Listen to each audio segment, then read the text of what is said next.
আসসালামু আলাইকুম রহমতুল্লাহ নাহমাদুহু ওয়া নুসাল্লি আলা রাসূলিল কারীম আম্মা বাদ।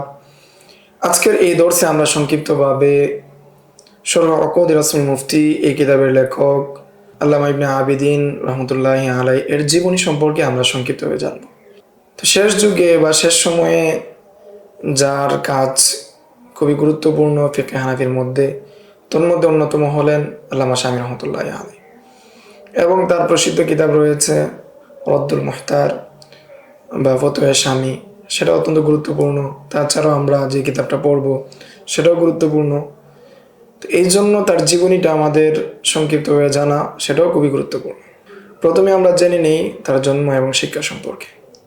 আল্লামা সৈয়দ মোহাম্মদ আমিন ইবনে আবিদিন আশ-শামী, উনি 1198 হিজরিতে দামেস্কে জন্মগ্রহণ করেন। খুব অল্প বয়সে তিনি পবিত্র কোরআন মুখস্থ করেছিলেন এবং তারপর তিনি তার পিতার যে ব্যবসা ছিল সেই ব্যবসায় সাহায্য করতে শুরু করেন।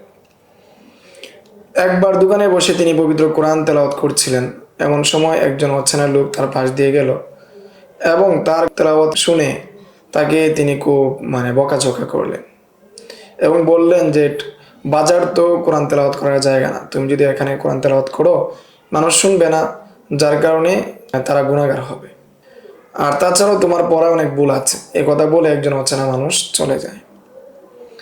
আল্লামা শামী রহমতুল্লাহি আলাইহি সেখান থেকে উঠে তার সময়ের যে বিখ্যাত শেখ কারি শেখ সঈদ আবু হামুয়ের খেদমতে উপস্থিত হলেন এবং প্রথমে তিনি তেলাওয়াত শিখেন, তেলাওয়াতে দক্ষতা অর্জন করেন। তারপর তিনি নাহু সরফ এবং ফিকহে শাফির উপর পারদর্শী লাভ করেন।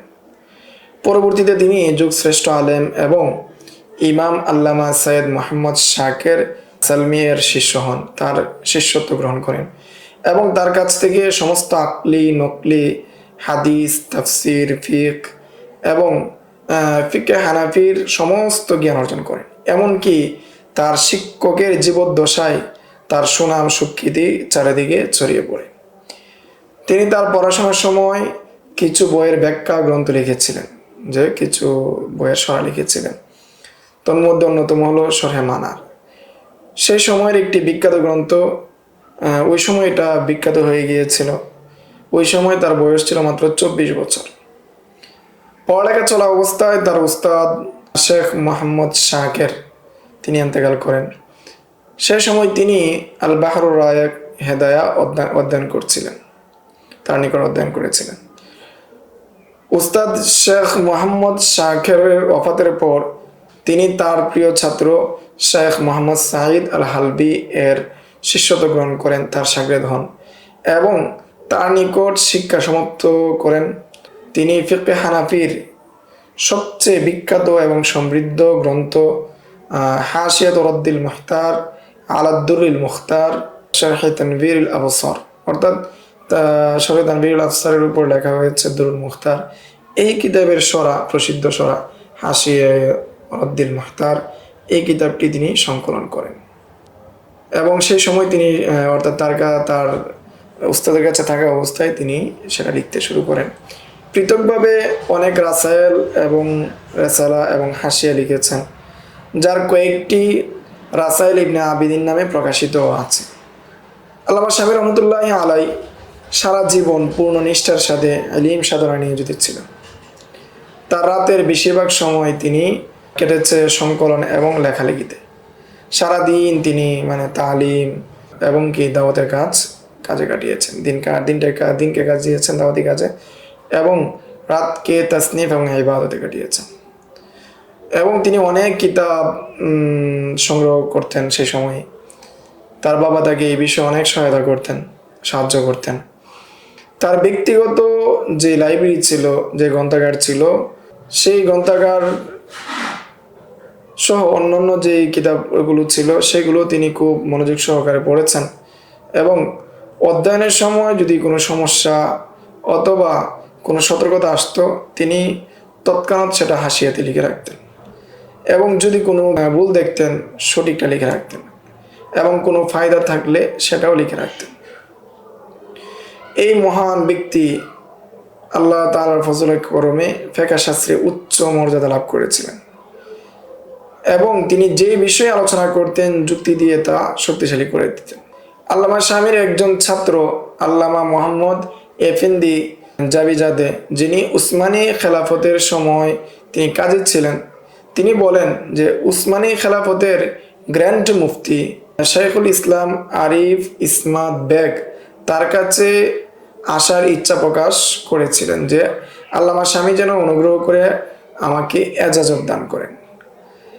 তার শাগরেদ মুফতি আজম বৈরুত শেখ মোহাম্মদ আল আফেন্দি আল হালওয়ানি বলেন, আল্লামা শামীর পাঠদান মতো আমি আর কোনো পাঠদান শুনিনি।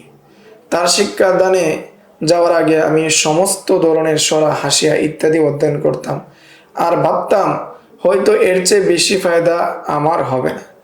কিন্তু আল্লামা শামীর ক্লাসে গেলে আজীব গরিব ইস্তেফাদা অর্জন করতাম। এমন এমন সূক্ষ্ম বিষয়ে আলোচনা করতেন যা স্বাভাবিকভাবে আকল গ্রহণ করতে পারত না। এই কারণেই আশপাশের বড় বড় আলেমগণ আমার কাছ থেকে সম্মানজনক অনুমতি পাওয়ার উদ্দেশ্যে উপস্থিত হতেন এবং তার ছাত্রদের পরিধিও ছিল ব্যাপক। অনেক ছাত্র তার নিকট আসত। তিনি তার সময়ের মুসলিম বিশ্বের গ্র্যান্ড মুফতি ছিলেন। বিশ্বে যে কোনো নতুন সমস্যা দেখা দিলে তার সাথে অন্যান্য বিশিষ্ট আলেমদের সাথে পরামর্শ করা হতো। তার ফতোয়ার গুরুত্ব এত বেশি ছিল যে কোনো বিচারক ভুল সিদ্ধান্ত দিলে এবং মাজলুম ব্যক্তি যদি আল্লামা শামীর ফতোয়া নিজের পক্ষে পেশ করতেন তাহলে বিচারক তার ফতোয়া বদলাতে হতো। তার লিখনী মানুষের হৃদয়ে এতই মহান ছিল যে তার ফতোয়া গ্রামে গ্রামে পৌঁছে গিয়েছিল। মানুষ তার কথায় নীরব থাকত এবং তার কথা যদি উল্লেখ করা হতো বিনা প্রশ্নে মানুষ তার কথা মেনে নিত। তিনি অত্যন্ত মর্যাদাবান, সহনশীল এবং সদাচারী মানুষ ছিলেন। তার একজন ছাত্র যিনি হজের সফরে সঙ্গী ছিলেন, তিনি বলেছেন যে পুরো সফরে আমি তার কাছ থেকে এমন কোনো কথা শুনিনি যে তার সফর সঙ্গী অপছন্দ করবে। এতটুকু তিনি বিনয়ী ছিলেন এবং খুব মাপযোগ করে কথা বলতেন। যদি কোনো শরীয়ত অস্বীকারী তার সামনে উপস্থিত হতো তাহলে তার দৃষ্টিভঙ্গি বদলে যেত। তার চেহারা দিকে ইমানের আলো ঝলমল করত এবং তার হাস্যোজ্জ্বলতা উপচে পড়ত। সবসময় তিনি হাসি মুখে কথা বলতেন। যে ব্যক্তি তাকে একবার দেখতো সারা জীবন মনে রাখতো। তার বিনয়ী সুন্দর কথাবার্তা তার মনে রাখতো সবসময়। তার মজলিসে মেহমানদের ব্যবস্থা থাকতো। আগত মেহমানগণকে যথেষ্ট সম্মান করতেন তিনি এবং অপবাদ এবং গীবত ইত্যাদি থেকে তিনি সম্পূর্ণ মুক্ত থাকতেন। তার বরকতময় মজলিসে উপস্থিত ব্যক্তিগণ অনুভব করতেন তারা প্রকৃত সন্তানদের থেকে বেশি সম্মানিত, যে যারাই আসতো তাদেরকে তিনি খুব সম্মান করতেন। দিনের ব্যাপারে অত্যন্ত কঠোর ছিলেন তিনি। কোনো বিষয়ে যদি কাউকে ভুল মনে করতেন খোলাখুলি সমালোচনা করতেন এবং এ ব্যাপারে তিনি কারো কটূক্তি অপমানের কথা ভাবতেন না। তিনি তাসাউফের ক্ষেত্রে কাদরিয়া সিলসিলার সাথে সম্পৃক্ত ছিলেন। আল্লামা শামী রহমতুল্লাহি আলাইহি ইলম সাধনার পাশাপাশি ইবাদত বন্দেগীর প্রতিও যত্নবান ছিলেন। রমজানের প্রতি রাতে গুরুত্ব সহকারে পুরো কোরআন খতম করা তার স্বাভাবিক রীতি ছিল। তার রাতগুলো সাধারণত পবিত্র কোরআন তেলাওয়াত এবং রোনাজারিতে তিনি কাটিয়ে দিতেন। তিনি সর্বদা অজু অবস্থায় থাকার চেষ্টা করতেন। ছাত্র অবস্থায় ভারতের বিখ্যাত বুজুর্গ আলেম মোল্লা আব্দুল নবী, যিনি শাম সফরে গিয়েছিলেন, তাকে দেখেছিলেন এবং বলেছিলেন এই বালকের কপালে থেকে নবুয়তের আলো ঝলমল করছে। তার সময়ের মুহূর্তের সে অধিকারী হবে, সে বড় একজন ব্যক্তি হবে। তাকওয়া, তার তাকওয়া কেমন ছিল? তিনি দিনদারিতার সর্বোচ্চ পর্যায়ে অধিষ্ঠিত ছিলেন। যৌথ ব্যবসার আয়ের উপর সারা জীবনযাপন করেছেন এবং জনগণ থেকে সম্পূর্ণ বিচ্ছিন্নভাবে জীবনযাপন করেছেন।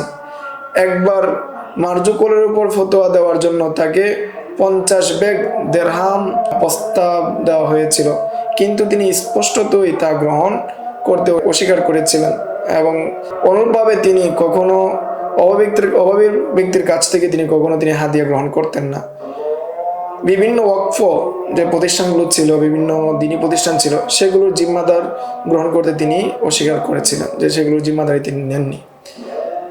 আল্লাহ তাআলা তাকে বদান্যতার যে গুণ, দান করার যে গুণ, সেগুলো তাকে সমৃদ্ধ করেছিলেন। তিনি গরিব এবং বিধবাদের সাহায্য করতেন, অপবিত্রের জন্য তিনি সুপারিশ করতে দ্বিধা করতেন না, বিভিন্ন বড় বড় ব্যক্তিদের কাছে সুপারিশ করতেন। বিশেষভাবে আহলে ইমামদের ব্যাপারে খোঁজ খবর রাখতেন। মসজিদ মাদ্রাসা নির্মাণে তিনি অংশীদার হতেন। তিনি পিতামাতার সাথে খুবই সদয় ব্যবহার করতেন। যখন তার পিতা 1237 হিজরিতে ইন্তেকাল করেন, তখন নিয়মিত প্রতিদিন রাতে ঘুমানোর সময় পবিত্র কোরআনের একটি অংশ পাঠ করে ইসালে সওয়াব করতেন। 1 মাস পর তিনি স্বপ্ন দেখেন যে তার পিতা, তিনি বলেন যে বাচ্চা, তুমি প্রতি রাতে আমাকে যে ইসালে সওয়াব করো, আল্লাহ তাআলা তোমাকে আর উত্তম বিনিময় দান করুন। তার মা একজন মহান আবেদা, জাহেদা এবং সাবেরা একজন মহিলা ছিলেন। তিনি তার মৃত্যুর পর 2 বছর পর্যন্ত বেঁচে ছিলেন এবং এই সময়কালে তার অভ্যাস ছিল যে তিনি প্রতি সপ্তাহে তার ছেলেকে 1 লক্ষ বার সূরা ইখলাস পাঠ করে ইসালে সওয়াব করতেন। তার ইলমে খেদমত, তিনি একজন মুহাক্কিক মুদাক্কিক শাগরেদ তৈরি করেছেন। তাছাড়াও মূল্যবান গ্রন্থ সম্ভার রেখে গেছেন, যা তার জন্য সদকা জারিয়া হিসেবে কিয়ামত পর্যন্ত থাকবে। তন্মধ্যে সবচেয়ে মূল্যবান গ্রহণযোগ্য কিতাব ফিকহে হানাফির সবচেয়ে বিখ্যাত সমৃদ্ধ কিতাব হচ্ছে হাশিয়াতুদ্দিন মুখতার আলা দুররিল মুখতার শারহি তানবীরুল আবসার। সেই সময়ের ফিকহে হানাফিতে জামে এবং মুসনাদ কিতাব মনে করা হতো। তার গ্রহণযোগ্যতা সূর্যের চেয়ে অধিক জাজ্বল্যমান ছিল। সন্দেহ নেই এটি তার ইখলাসের নিশানা। বর্তমানে হানাফি মুফতিগণ তার প্রতি মুখাপেক্ষী। এভাবে তিনি শরে অকুদ রসম মুফতি অনেক প্রসিদ্ধ এবং গ্রহণযোগ্য একটি কিতাব রচনা করেছেন। তাছাড়া অনেক রাসায়েল তিনি লিখেছেন। তিনি 54 বছর বয়সে 1252 হিজরিতে 21 রবিউল সানি দামেস্কে ফিক এবং ফতোয়ার এই সূর্য সন্তান বা এই সূর্য অস্তমিত হয়। মৃত্যুর 20 দিন আগে তিনি শেখ আলাউদ্দিন আল হাসকাফি ও শেখ সালেহ আল জুয়াইনি কবরের পাশে নিজের কবর নিজেই তৈরি করেন। সেখানে তাকে দাফন করা হয়েছিল। শেখ সাইদ আল হালবি তার জানাজার নামাজ পড়ান। জানাজায় এত বিশাল সমাগম হয়েছিল যে এর কোনো নজির নেই এবং ভিড় নিয়ন্ত্রণ করতে সামরিক ব্যবস্থা অবলম্বন করতে হয় এবং তার দেহ মোবারককে মানুষের আঙ্গুলের মাথায় তুলে নিয়ে যেতে হয়েছিল ভিড়ের কারণে। শহর ও গ্রামের নারী পুরুষ ছোট বড় সবাই কান্নাকাটি করছিল। প্রচণ্ড ভিড়ের কারণে সিনান পাশা মসজিদে তার জানাজার নামাজ পড়া হয়। পুরো মসজিদ ও আশপাশের রাস্তাগুলো মুসল্লিতে ভরে যায়। বিশ্বের বিভিন্ন স্থানে তার গায়েবানা জানাজা নামাজ পড়া হয়েছিল।